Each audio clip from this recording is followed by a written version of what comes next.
ঘুম থেকে উঠে মানুষ নামাজ কালাম পড়ে আল্লাহর নাম নেয়। একজন আছেন উনি প্রথমে আমার নাম নেন, এটা খুব খারাপ। আমার সম্পর্কে অকথ্য ভাষায় গালিগালাজ করছে, আমাকে উত্তেজিত করার চেষ্টা করতেছে, কিন্তু ওরা বোঝে নাই যে ওদের মতো বহু ইলেকশন পার করে আমি আসছি। এরা বাচ্চা ছেলেপেলে, এরা বলে, আমি ভাবি এরা আমার বাচ্চার মতোই। নতুনদেরকে স্বাগত।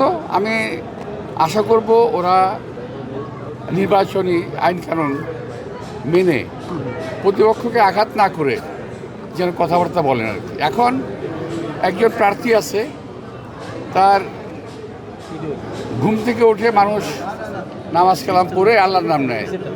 একজন আছেন উনি প্রথমে আমার নাম নেন, এটা খুব খারাপ। যারা নতুন রাজনীতি করছে যে কোনো রাজনৈতিক দলের, তাদের উদ্দেশ্যে আপনি কি বলবেন? অনেকে আমরা দেখি যে কাদা ছোড়া। আমি বলবো, আমি এর আগে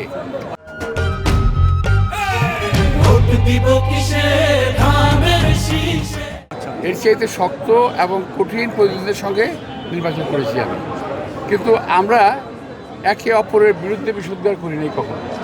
এখন এর বিশুদ্ধার করছে, আমার সম্পর্কে অকথ্য ভাষায় গালিগালাজ করছে, আমাকে উত্তেজিত করার চেষ্টা করতেছে, কিন্তু ওরা বোঝে নাই যে ওদের মতো বহু ইলেকশন পার করে আমি আসছি। এরা বাচ্চা ছেলেপেলে, এরা বলে, আমি ভাবি এরা আমার বাচ্চার মতোই। তো করুক।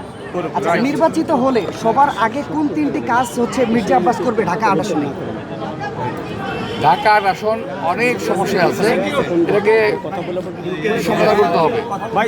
ঢাকা আসনের সব আমাদের যত সমস্যা আছে, এটা আমার একার পক্ষে সমাধান করা সম্ভব নয়, জনগণের সহযোগিতা লাগবে।